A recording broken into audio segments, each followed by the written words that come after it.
All righty, let's get this party started. Got nothing but good news today. How often can I say that, right?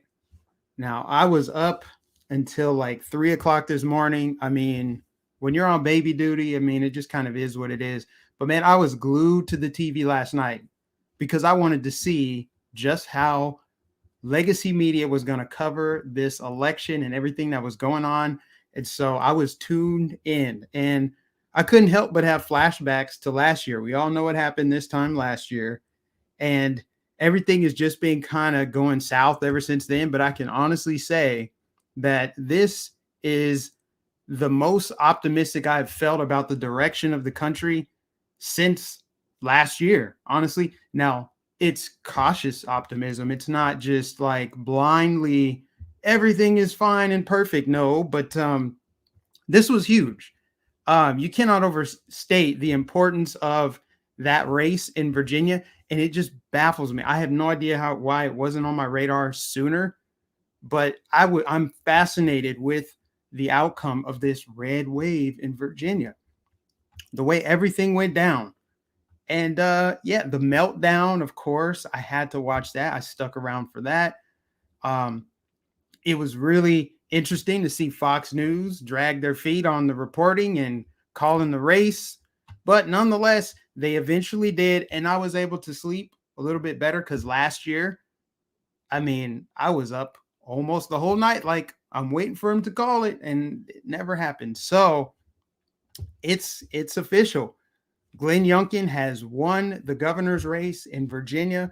And not only that, Republicans had a massive red wave. So let me get a sip of water. And yeah, here's the thing. I want to talk first about Glenn Youngkin, the man. Now, he's a political outsider. So automatically, he has more appeal with the voters. I mean, it's just kind of obvious, right? I mean, he comes from the private sector, business owner, $400 million net worth. So, he's not in it for the money. And he ran a clean campaign, like for real. The more I watched him, the more I started to like him. I'm like, you know what? He doesn't come across as phony. He seems to have his finger on the pulse of what Virginians were feeling and what was on their minds and what was important to them. And it showed. He was pretty much just a populist. And he focused on he had the right strategy. And I think that's why even the media, they had nothing against this guy. They really had nothing against him because he didn't have any baggage or scandals. That's why they had to focus on Trump. They had to try to pin him to Trump any way they could. Now, his strategy was very interesting because he accepted Trump's endorsement, but he didn't like cozy up to Trump the way a lot of candidates do to try to ride the Trump wave. And so he did that, I think, to try to keep himself at a distance from Trump without appearing as though he's anti-Trump. There's very much a thin line there. I know some people are like, so just it's Trump or nothing. And I think that the way that he did it, he kind of tightrope the situation, and it worked, right? Because Virginia, this is a purple state. It's not really a blue state. It's not really a red state. It's a purple state. So I think that was the right strategy. Obviously, it worked for him. And I was really just watching the whole thing unfold. And I listened to his speech. His speech was very, like, I don't know, upbeat and enthusiastic. I mean, he has it. Now, it remains to be seen what he's going to do and if he is going to follow up on his promises. But I think Virginia, they might have got themselves a good governor. I mean, you just cannot overstate the importance of having someone who's not a career politician. I mean, he hit on all of the issues, critical race theory and everything else. He was just really focused, and it showed. And so that's good. I'm really just excited for the people of Virginia. You guys can be hopeful. Unlike his opponent, Terry McAuliffe. See, this is the thing with him. He, from the very beginning, he just gave off this pompous, snobby, political elitist vibe. And it's true. He's a career politician, so he's got all kind of baggage. And the fact that he's already been the governor once before means that most people probably had their mind made up on him. He ran unopposed. He didn't have any primary opponents, so he was able to coast to the nomination. And he just, I mean, if you think about his whole strategy, it was really lazy, and it was too much like, look, it's Trump. Look at Trumpism. He's like Trump. January 6th, very lazy. See, this is kind of how Democrats run their campaigns. They use the same talking points. They go back into the well and talk about racism and fearmonger. And it really showed. I mean, the guy lacked authenticity. He was fake. He hangs around unsavory characters, to put it mildly. I mean, as I covered already, he was a part of the fundraising for the Clinton Foundation. So ethics and everything else, as far as that goes, with their mansion, I mean, you can look it up. But this is a career politician, a person that is very connected in DC, and he just didn't have the it factor. So I think it was a big turnoff. It also didn't help that he trashed parents. He trashed teachers, talking about there's too many white teachers, all the way up until the end of his election, or end of his campaign. So not only did Glenn Youngkin win the election, Terry McAuliffe lost the election. You get what I'm saying? Like, one guy is actually doing the right things. He's actually running as a unifying candidate. Most people got behind his platform from all walks of life, different backgrounds, different races. They all supported him. And so he was able to build a strong coalition of people, and it helped propel him to victory. Unlike Terry McAuliffe, who was just really divisive from the beginning, very off-putting, cringe, came across as really like fake and phony. He had fake people like Kamala Harris campaigning for him. And oh, by the way, they were running scams and false flags to try to paint their opponent as a racist. So even though the Lincoln Project technically claimed responsibility for that, his campaign still pushed that all out over social media. And then when it came out, oh, these weren't actual white nationalists. This is the Lincoln Project just trying to send a reminder that Glenn Youngkin, he supports white nationalism. So even after it came out that this was not a real thing and it was staged, which they probably knew anyway, he didn't even offer up an apology or nothing. So you just called your opponent racist with just no claims, no base for that at all. You just smearing your opponent, attacking teachers, attacking parents, playing the race card around the clock, and then trying to play the Trump card. I think what we learned last night is the Trump card doesn't work. It's played out. In many ways, now that he is out of office, it sucks. We want him back in office. But since he's not in the spotlight, it's a blessing in disguise, because now the focus is on Biden. This was a referendum on Biden, the least popular president in U.S. history. So this is America saying no. I mean, you think about Virginia, the proximity to D.C., it's right across the Potomac River. It's right there. And so this is a temperature check on where the country could potentially go. And it feels good to see that these swampy, corrupt career politicians are taking L's. This is great. So I love to see it, but that's not just it. I mean, you got this beautiful story right here. Republican Marine vet Winsome Sears elected first lieutenant governor. Now, they, of course, are leaving out the fact that she is a black woman. Of course, you can see from the photo, but they don't say anything about first black woman elected to a statewide position in the state of Virginia. I mean, that's a pretty big accomplishment. I feel like they should highlight that. But she beat out her Democrat incumbent. And you gotta love this photo right here. I mean, this is great. I feel like Virginia, y'all got a steal with this. And I don't mean steal like the other steal, but you know what I'm saying.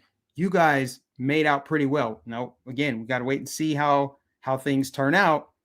But as far as the right people to maybe carry this forward, I think you did well. You did well. And they were so mad. They were so panicked. Even Fox News, they didn't want to call it, even though it was pretty obvious.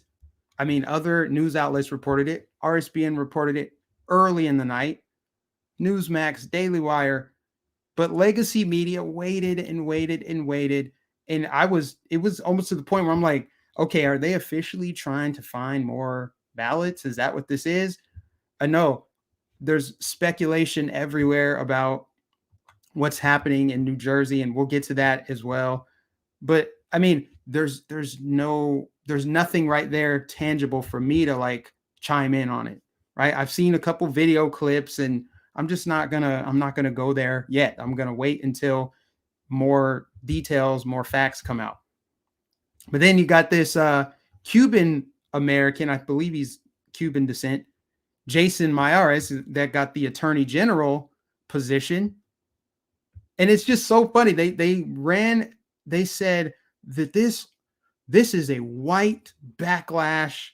This is racism. Glenn Youngkin ran on racism and dividing Virginians. But I mean, if you look at the people that voted for the Republicans, they voted for 2 minority candidates. So that doesn't really add up. Now let's get right to the media meltdown. Here's Anderson Cooper early in the night. This is funny. Anderson Cooper was struggling with the results as they were coming in on CNN. Just about everywhere, Terry McAuliffe is underperforming Joe Biden. So you say, okay, that's not fair. That's a presidential year. Is he underperforming Ralph Northam? I began the night saying he can. Ralph Northam won by 8-9 points. The incumbent Democratic governor. The incumbent governor. So Terry McAuliffe can underperform him as long as he doesn't underperform him by a ton. This is your live vote right now. Where are there counties where McAuliffe is underperforming Northam by more than 10 points? Oh, my God. By more than 10 points, oh my he's God. underperforming. Oh, my God. So that's how it started. And then it progressively got worse. Here's Larry Sabato talking to Rachel Maddow, calling the situation that was unfolding a bloodbath. Here tonight thus far. The story is, I'm not going to call it a blowout because we don't have the final numbers, but I will tell you somebody in high up in McAuliffe's camp who was there with McAuliffe put it this way to me about an hour ago. It's a bloodbath. What do you think the story is here? Bloodbath. So, I mean, that's one way to put it, but I wouldn't say all of that, but it was pretty bad. And then here's Van Jones completely losing it. This is White Lash 2.0. Van Jones with the White Lash 2.0 right here. First of all, it's not over. You do have the grassroots folks out there fighting for this on the Democratic Party side. The stakes are high. When this election is over in Virginia, we will know. Have we seen the emergence of the Delta variant of Trumpism? The Delta variant of Trumpism. In other words, Youngkin, same disease, but spreads a lot faster and can get a lot more places. Man, what do you even say to that? I mean, of course, CNN is going to continue to let him spew this stupidity. I mean, again, this is the same network that brought back the Zoom call masturbator. This network is so unbelievably ridiculous. It's just the Delta variant of Trumpism. Like, who says that? What does that even mean? But Van Jones, nonetheless, he calmed down a little bit. He collected his thoughts. The irrationality at least subsided for a little bit. And he actually said something that made a little bit of sense. He kind of started to piece it together. This much motion in such a short period of time. And so I think Democrats have to look in the mirror now, because the New Jersey situation, you don't have a bunch of critical race theory stuff there. You don't have a bunch of Trump. You don't have Terry McAuliffe, doing that. There's something happening out here. It could be just anti-incumbent. I think that's a part of it. But I think that there's something else that's happening. I think that the Democrats are coming across in ways that we don't recognize, that are annoying and offensive and seem out of touch in ways that I don't think show up in our feeds when we're looking at our kind of echo chamber. And I think that this is a message here, because Scott was describing a when you're talking about you're talking about Democrats, because it seems annoying to a lot of people. Ding, ding, ding. Yeah, that's exactly it. That's one of the many reasons why.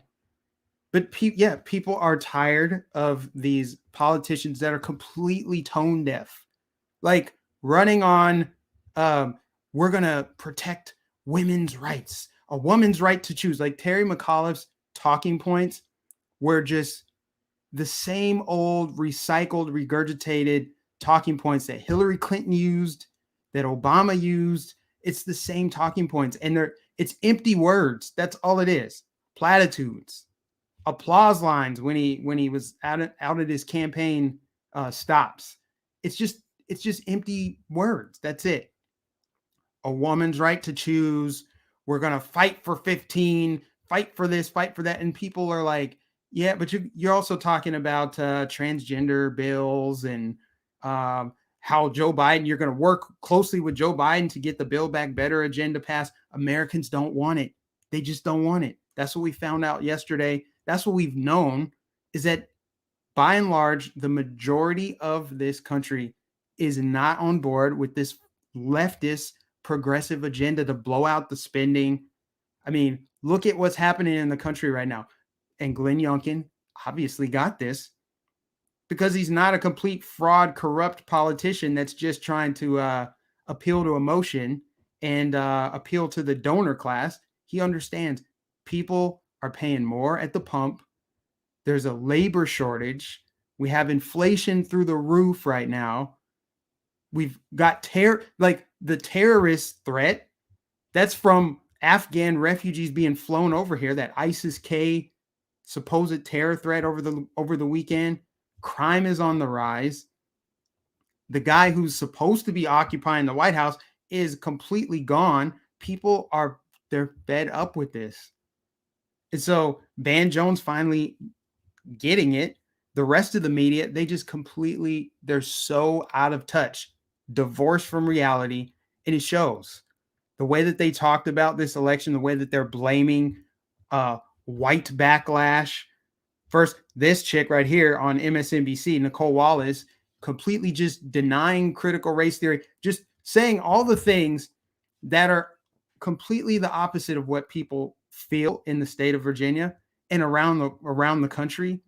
She just completely, listen to how just dismissive and arrogant the political class is. This is the representative of the Democrat Party. It's in the media. They just talk as if, your concerns aren't real, essentially.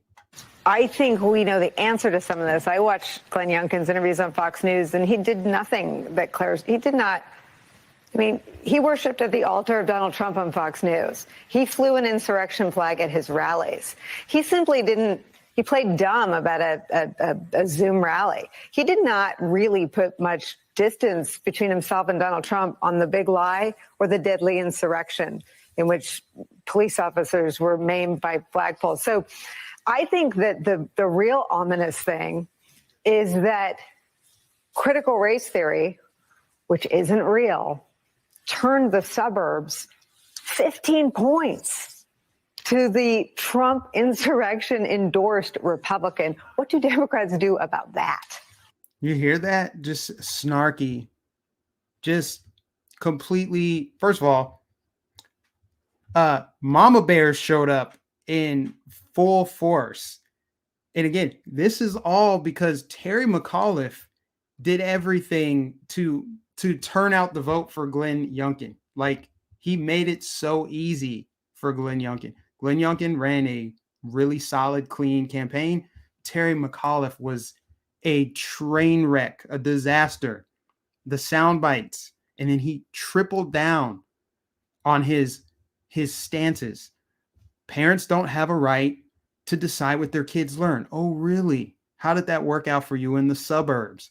But you see how they have to tie it to critical race theory and Trump insurrection, worshiping at the altar of Trumpism. It's just not working anymore. It's not. So she denies critical race theory. She says it's not real. But here's her colleague, Joy Reid, telling you, oh, it's absolutely real.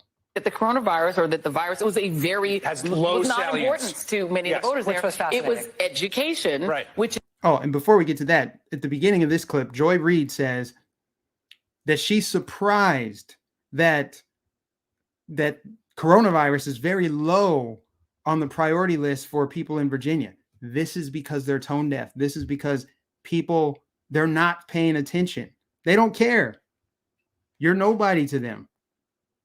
They think that what we're reporting on, what we tell them is important, is what we think that they think is important. So now you find out that that's not at all what was important to them. People have been locked down for a year and a half. And now that we're allowed to be free again, the economy is all screwed up. The country's in a downward death spiral right now. And so people have different priorities than what you think they do. So it's just really funny to see these pundits and talking heads sit up on this panel and just act so shocked and appalled that something didn't go the way that they wanted it to. This is reminiscent of 2016, how they were just so taken aback, blown away. I cannot believe that this happened. is code for white parents don't like the idea of teaching about race. And I mean, unfortunately, race is just the most palpable tool in the toolkit. It used to be of the Democratic Party back in the day when they were Dixiecrats, and now of the Republican Party. It just is powerful. I don't disagree with that, but I also think that, the other thing that happens here is just the thermostatic public opinion, which is a term coined by a political scientist in 1955, which is the reason that Virginia has, the big exception to the rule in Virginia. That the coronavirus or Yeah, so crazy stuff. They'll never learn. They may never learn. And good. It's to the benefit of the country that they continue to cast aside people's real, genuine concerns and try to explain it away in their own elitist terms. They just let them continue to do it because it's just going to backfire. It'll backfire more and more and more. So only got like one or two other clips. I don't even know if this one's, let me play like the first little bit and see. it takes the exhausted voter who wants to vote on what is fundamentally a racist idea, right? That you cannot teach the truth about Thomas Jefferson. You must give encomiums to Thomas Jefferson in school. Otherwise, that's critical race theory. If you even talk about enslavement, that's critical race theory. Oh, okay. Yeah. So this clip, they're just making just endless straw man arguments and continuing to double down on this election was lost because of racism. It's racism, completely ignoring that Virginia just elected a lieutenant governor and a Latino attorney general. They just completely forget about that. And they forget about the fact that plenty of parents of color also are completely opposed to teaching race. And it's not just about the critical race theory and the division. How are they going to deny critical race theory is not being taught, but then they turn around and say, why aren't we teaching about the racist history in our country? Why are we ashamed to teach that? Race matters. So they tell you race matters on one side of their mouth, and then the other side, we're not doing that. We're not indoctrinating kids. You're sexualizing them too. And covering up that rape in Loudoun County, that just did you guys in. So it just feels good to see a red wave after everything that just occurred in our country in the last 10 months. We're not even 1 year in. So you love to see it. Now, other important election. I know obviously there was election stuff going on all over the country, but I'm just focused on a few that I think are important or have meaning to me. So Minneapolis officially voted to keep their police department. Now, this is not a shock at all to me. This is exactly what I expected to happen. I know so many people in Minneapolis. I have a lot of friends there, a lot of family there. I used to live there. I'm connected to that city. And so after seeing it decline from the riots of last year to now, they've got 79 homicides, like 1,300 rapes, a bunch of robberies, domestic violence. I mean, the statistics are just through the roof. So the last thing that they needed was to defund and completely disband the police.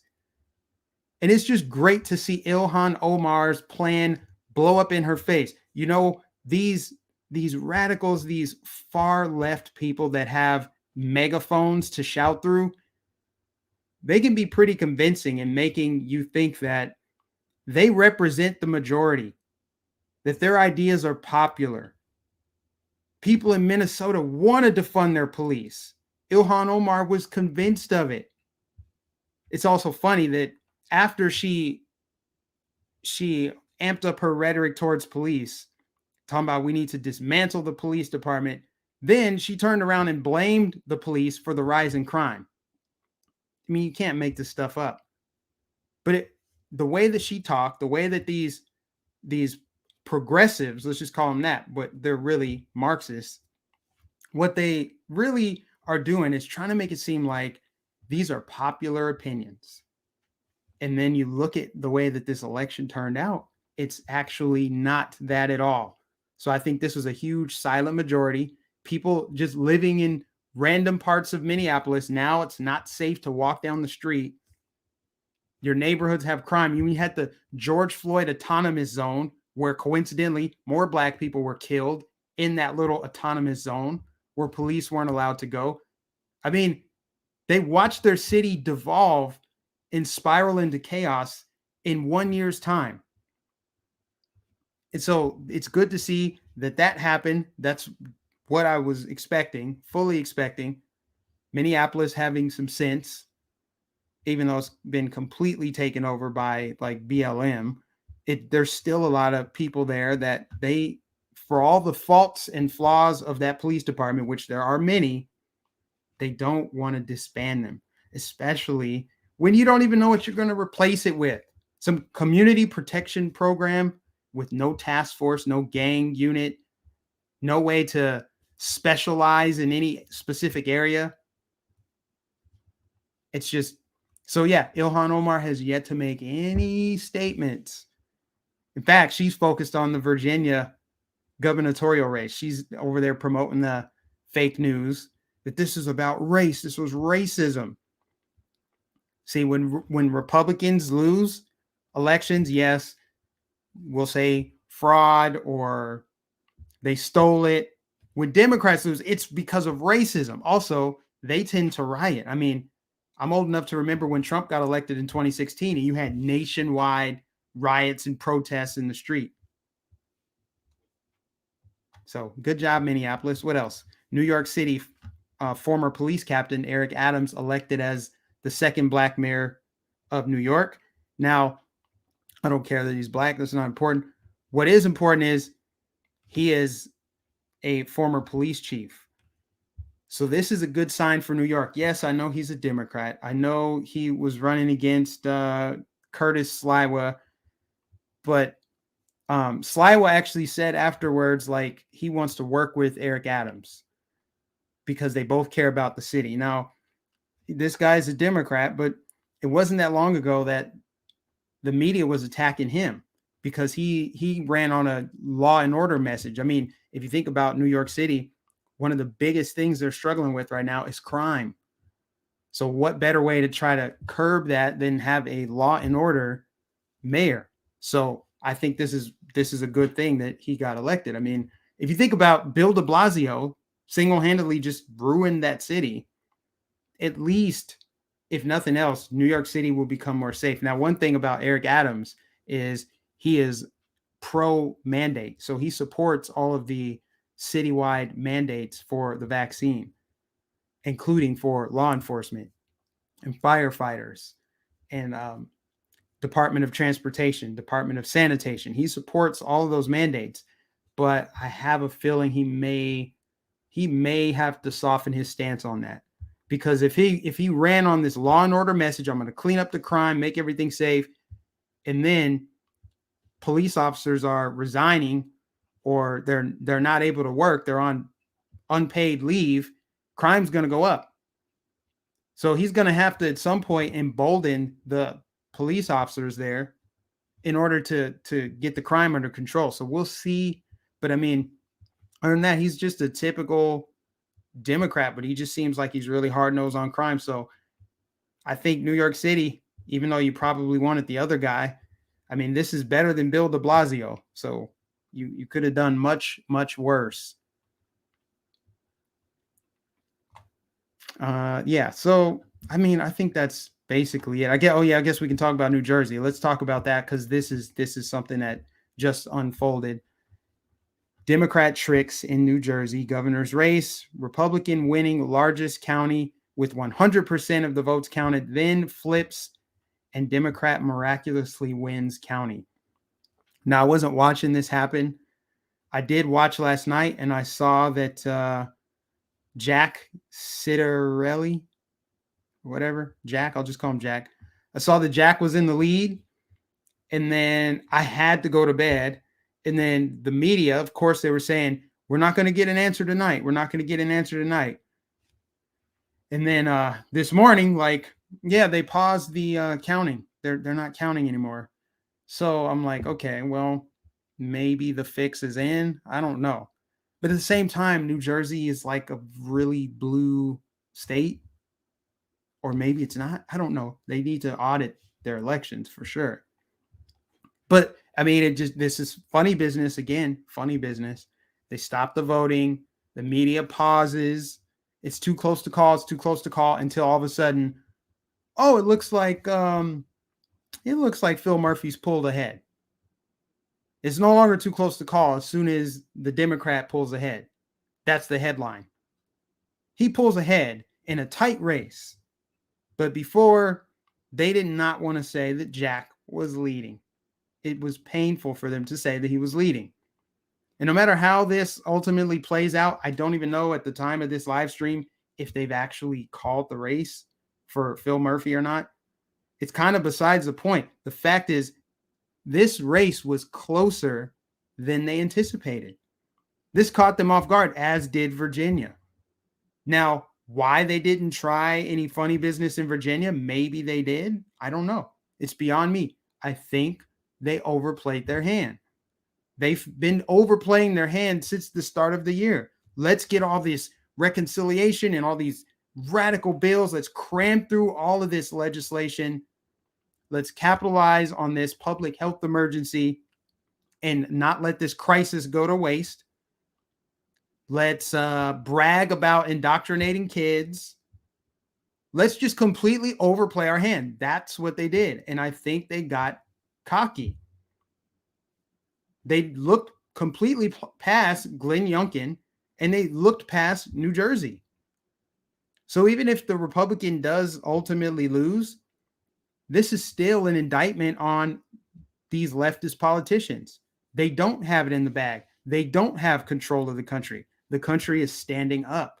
The country is moving towards a red wave next year. So I feel personally a little bit more fired up for midterms now.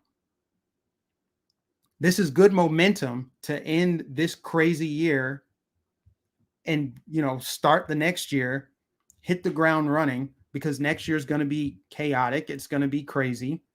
They're going to pull out all the stops, guys. I mean, they sent white nationalists, fake LARPers to frame a guy in a governor's race in Virginia. They're going to pull out every stop possible. Look for George Floyd style police encounters, BLM on the march. It's going to be crazy next year.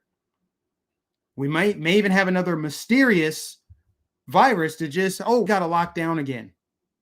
I mean, maybe not, though. I mean, the economy's already crashed. This is the Great Reset versus the Great Awakening, and let this be a notice to the people trying to control this country.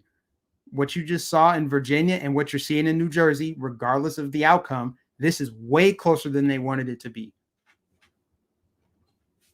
America is rising up. The Great Awakening is happening. I've been saying it for a couple weeks now, really a couple months. I mean, if you think about the school boards, was it, I don't know if it was Libs of TikTok or Project Veritas that exposed that communist teacher. I think it was Project Veritas. You got that teacher fired. Good. Get these communist indoctrinators out of schools. These Virginia moms stood up. Parents stood up. Parents all across the country need to stand up. Parents in the suburbs especially, and flip some of these seats. And for Trump, I think Trump needs to go into the red areas, maybe stay out of the blue areas, purple area, go deep into those red areas and get those rhinos out. Because I don't just want a red wave. We need the right people riding that red wave. No more rhinos, no more funny business, no more weak, spineless politicians that won't stand up, no milquetoast, fence-sitting, rhino, neocon Republicans. No more of that. New party. Populist candidates, political outsiders. That's what we need. And that's what I think will happen. And in these blue areas, the suburbs, the rural area, of course, you're going to see Republicans win. You'll see Republicans win in rural areas, small towns, suburbs. Now they're competitive in suburbs. That's the real battleground, the suburbs. Now, in the meantime, got to figure out this election fraud stuff, this integrity. That's the one thing that, and I said this yesterday, I won't know how to feel if the Virginia governor's race is clean and there's no funny business. I can't tell if there was or not. I know that it took them a really long time to declare him the winner. But other than that, I mean, they didn't stop the vote overnight. And I think that's because Youngkin was up so big. It was an overflow. New Jersey, on the other hand, that looks a little bit more dicey. So what to make of it? I really don't know.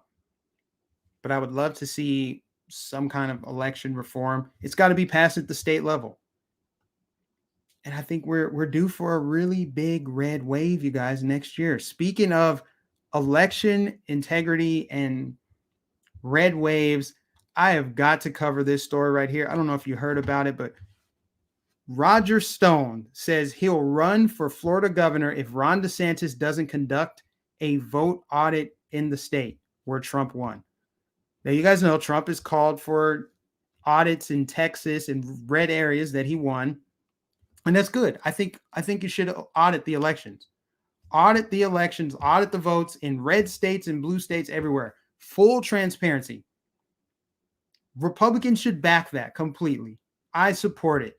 Why? Because if you think about it, somebody like Glenn Youngkin, somebody like Ron DeSantis, Republicans, they don't need to cheat to win. They can campaign with confidence because they know that they're campaigning with the right message, the winning message. Democrats, on the other hand, have to cheat. They have to lie. They have to manipulate. They have to fearmonger. They have to use indoctrination and propaganda and stunts.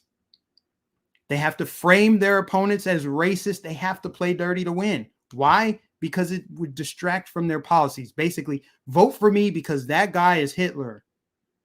And what they just learned is it doesn't work. So I say all that to say, audit the vote in every state because you might just find that there's more to it and maybe Republicans will win bigger in states like Virginia, states like New Jersey, even states like Florida. But back to Roger Stone. Roger Stone is thinking about running against Ron DeSantis. Are you kidding me?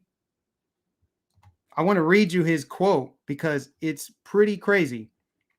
Or his post. He had a post on his Telegram page. And I had the Telegram pulled up, but the font is too small. So I'm just going to read it from this article.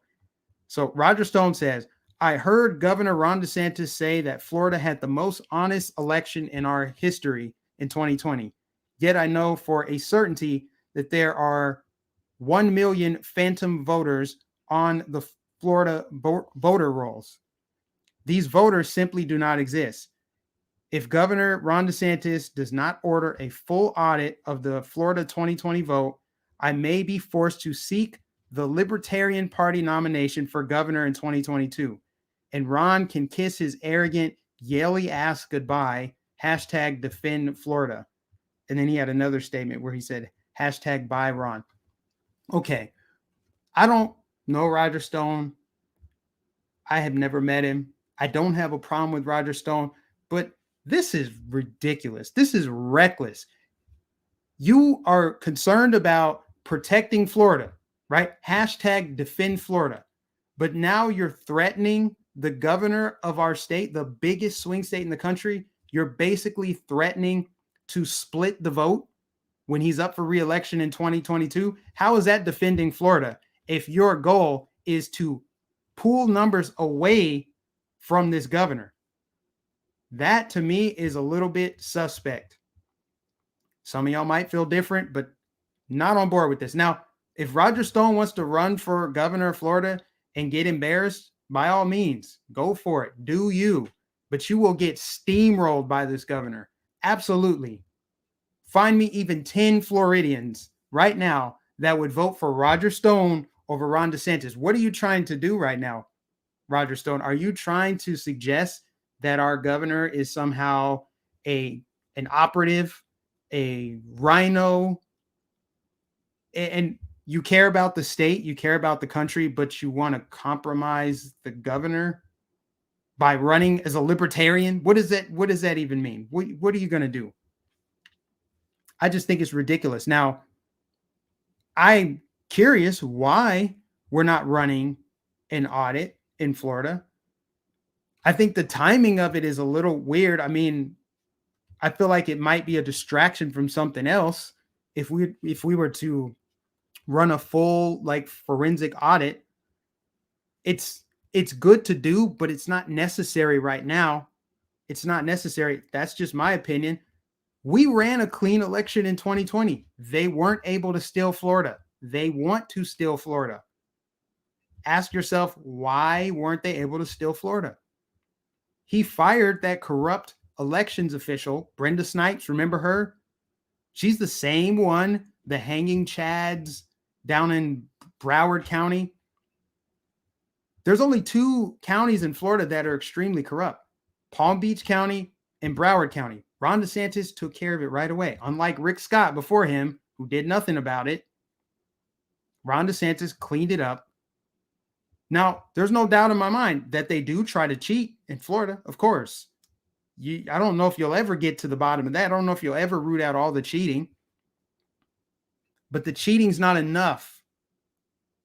They can only cheat so much. And Florida is a red state, very red state. It's not a swing state, despite what some might think. They think, oh, it's a swing state because it voted for Obama twice and then it voted for Clinton or vote. It's like, no, look at our state legislature and our governor.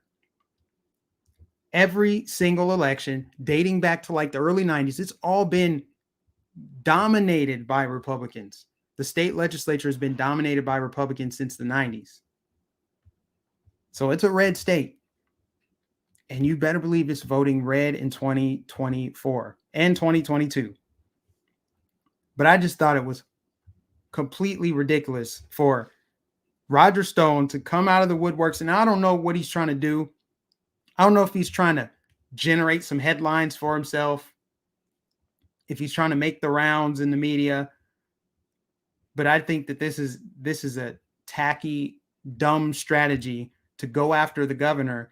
It suggests and basically threaten to split the Republican vote in 2022, because there's no way in hell you're getting elected. All you could do is pull votes away from him.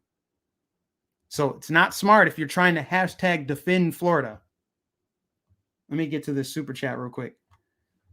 Telegram is riddled with fake troll accounts, FYI. No, but this is actually what Roger Stone is saying. This is his official, look, this is his Twitter, or not Twitter. This is his Telegram. This is Roger Stone's Telegram, 20-some thousand followers. I'm not signed in, so I can't view the page from right here, but I looked at it on my phone and I just copied and pasted it here. That is his Telegram channel.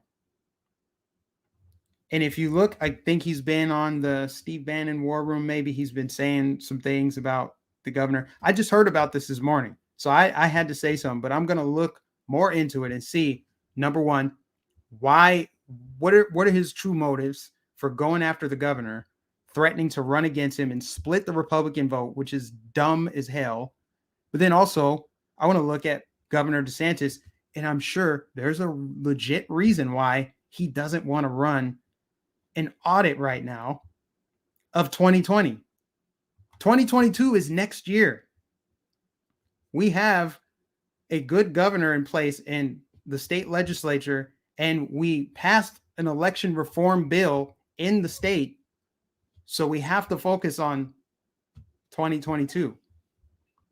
That's the reality of it. It starts in 2 months. He's going to have to start campaigning for re-election. That's my thing. So I don't know. But this is just this is something we have to look at. It just really is. The election of Ron DeSantis was huge in 2018. There was a close call, but we still need to audit the vote, even though we have all these corrupt election officials out, people that are trying to use mail-in ballots. I don't even know if you're going to be able to do mail-in ballots like they were doing in 2020, not in Florida. You have to request it. All right. I think I've said everything. I'm going to get to some comments. I meant to start much earlier than I did. It's fine because I wanted to like not rush out like I did yesterday. If there's more comments or more topics I need to cover, this is mostly just about the election, everything that went on yesterday.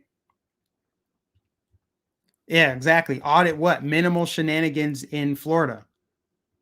Roger Stone saying that he's got proof of 1 million voters that don't exist on the voter rolls. Why are you just now saying that? Why are you just now coming out with it? That's the crazy thing. You just now are saying this. Maybe, to be fair, maybe you just got this information, but threatening to run against the governor. You know what? Go ahead, do it. Do it. I think you will get embarrassed thoroughly. For once, I actually agree with Heels Up Harris. Are you referring to this right here, what she said? Because you see, what happens in Virginia will in large part determine what happens in 2022, 2024, and on. Amen, sister. Heels Up Harris. See, the left, they'll get mad when you say that. I've seen bumper stickers and yard signs saying Joe and the hoe gotta go, Heels Up Harris. They're like, that's so offensive. How could you say that about Kamala Harris? It's so just disrespectful and vulgar. It's like she slept with a married man to advance her career. How are you not upset about that? How do you have nothing to say about the fact that she literally slept with a married man to advance her career? But they're mad. Heels Up Harris. See, they're always focused on the wrong thing, and then they wonder why they get their asses kicked. Let's go, Brandon. We got to investigate it. It's a right-wing code word. It's right-wing tropes. They're always focused on these petty social issues when our country is in ruins. We got Venezuela-style shortages happening at grocery stores. They already said, lower your expectations. Basically, accept socialism. They're telling you to lower your expectations as it relates to the stock issues in grocery stores, the shortage of goods. Just lower your expectations. Translation, accept this. Just accept it. This is the new norm. We're creating it for you. They pretty much told you. We're great resetting you. Accept it. And we're going to build back better.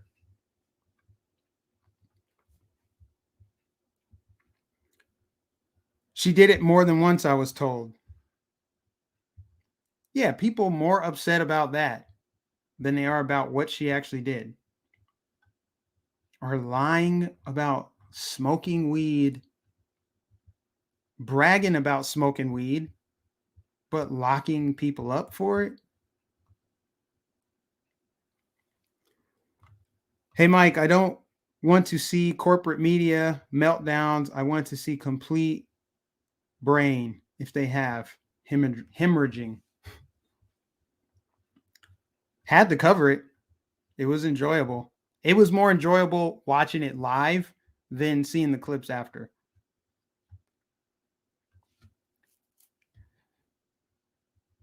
Democrats do not build, they only destroy. They thrive on chaos. They thrive on fear. They thrive on misdirection and confusion and false narratives. And that's why they mobilize all of their resources. They have plenty of resources.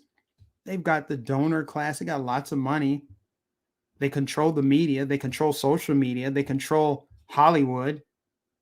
They control all the messaging. They control academia. So that's how they're able to gain a stronghold. They can't just do it on policy. If you just put the policy side by side, nobody's picking government to take care of them cradle to grave. Nobody wants that. Now we'll see. Is the Build Back Better agenda dead? I saw some people really excited about everything going on, and they're like, Joe Biden's presidency just ended today. The Build Back Better agenda is done. I doubt it. I think they're going full throttle with it. I think they want to get it passed before Republicans take back the majority. That's what I think. I think they want to cram through as much as they can right now. They don't care. They never cared. They don't care that America just said no. America is saying no.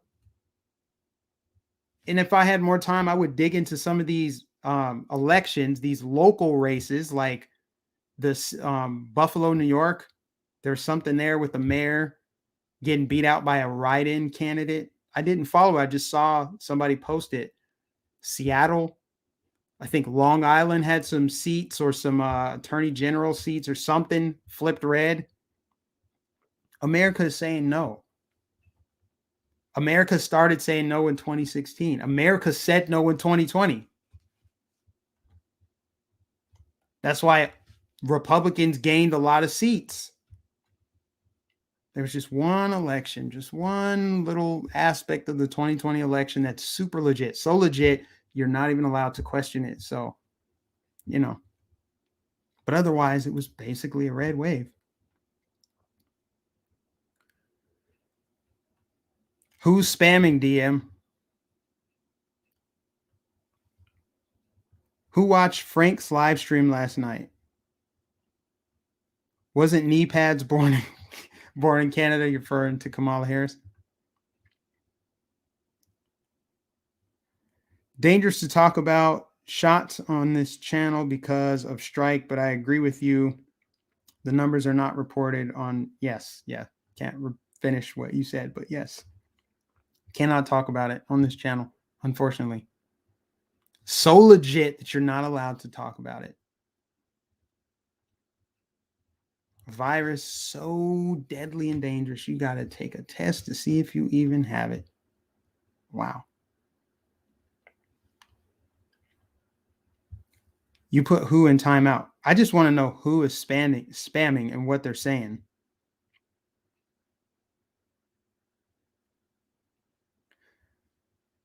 Glenn Youngkin is a stellar candidate. He will make an excellent governor.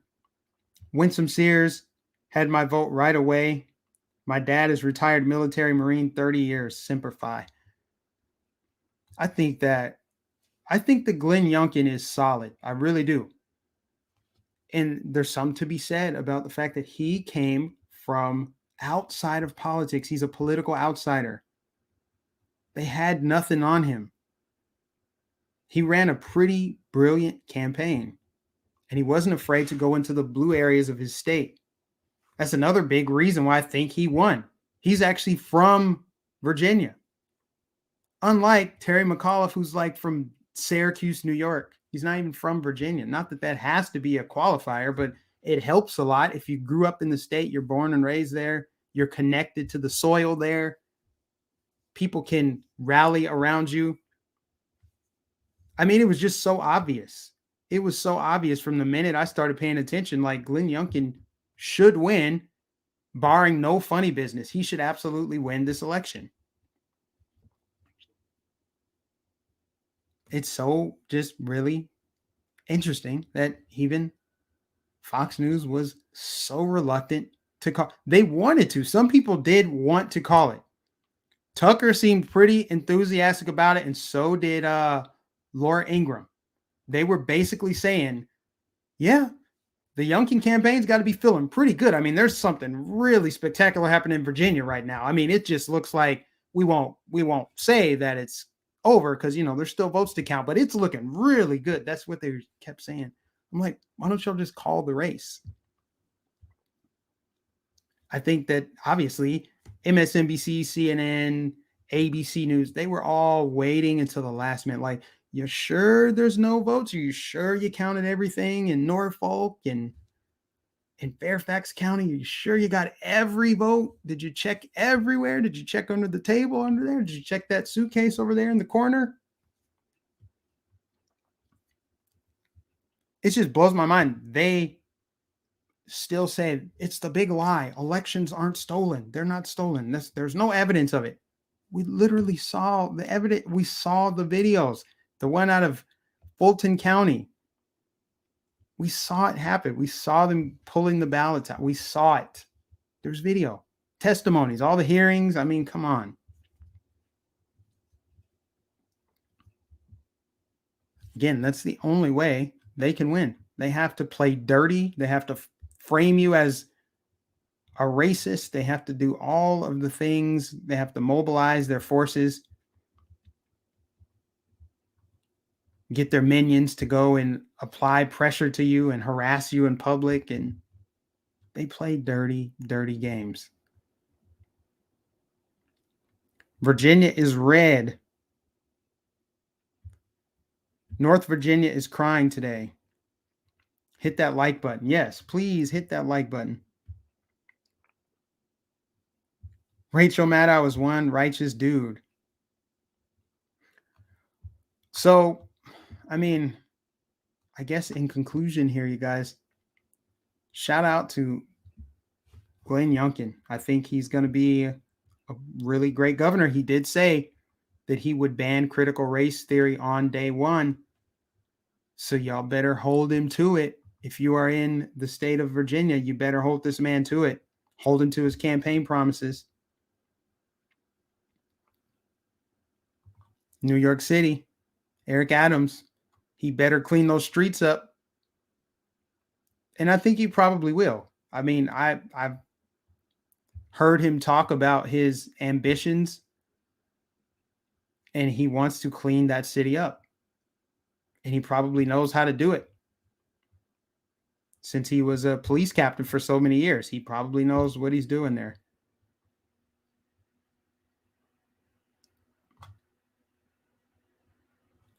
Well, this tweet here, I guess I'll just read it since I had it open. Some rando person, and this I only saw this because this was retweeted by Kyle Galinsky of Secular Talk. He says, I have yet to see any Dems or lefties claim that fraud occurred or that Youngkin didn't really win. If the roles were reversed, how many Republicans would be talking about election theft? Well, considering that y'all spent 4 years saying that Trump stole the election with the aid of Russia, and you guys had it on corporate level, the entire media industry was saying the big lie, telling the big lie. Russia collusion was the big lie. That was a big, expensive lie. They talk about how Republicans wasted money in Arizona with their audits. Y'all wasted everybody's money and time with Robert Mueller's witch hunt. How about that? Not to mention, y'all threw a temper tantrum. You burned things down. You rioted. Hillary claimed that she had the election stolen from her. Stacey Abrams claims she had the election stolen from her. Bernie bros, they think that Bernie got robbed in the primaries. The Iowa caucus, there was funny business there. So miss me with that.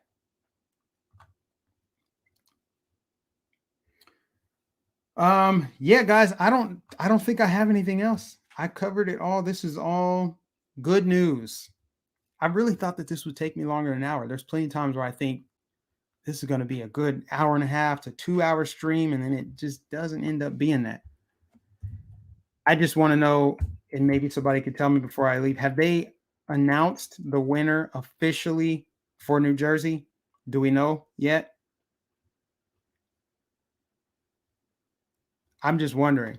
I'm going to look right now. I do not know. Let's see. New Jersey governor race. Murphy nearly tied in New Jersey governor race 10 minutes ago from the Associated Press. From an hour ago, New Jersey governor neck and neck as count continues. 13 minutes ago, close race for governor in New Jersey's GOP. Youngkin takes Virginia. So I really don't know. Is it over? Can we trust the election process? I think the short answer is no, but the longer answer is some aspects of it you can, depending on where you are, you can. I mean, do you trust the results of the Virginia governor's race? I mean, how do you, like, I don't know how to compartmentalize that. Trusting the outcome of the gubernatorial race in Virginia, but not the one in New Jersey. I don't know. That's a tough one. But the longer that they take to count this New Jersey race, the more I know it's going to go in his favor, in Murphy's favor. I wonder how much of a role the Project Veritas report had on this. How much role did it play in the way that this election went? I'm curious about that one. Anyway, guys, I'm going to wrap this thing up officially, but I do appreciate everybody for tuning in. Make sure that you give this stream a thumbs up. Share it if you can on social media. If you're new, subscribe. Make sure you hit that bell notification. Shout out to the moderators, the super chatters, and everybody that engaged and tuned into this stream. I appreciate you guys. I'll be back tomorrow, possibly later today, because there's other topics unrelated to the election that I may cover, but I might wait until tomorrow's, but most likely it'll be tomorrow. I'm just really anxious to continue reporting on stuff. But anyway, God bless you guys. Thanks for tuning in. I will catch you in the next stream.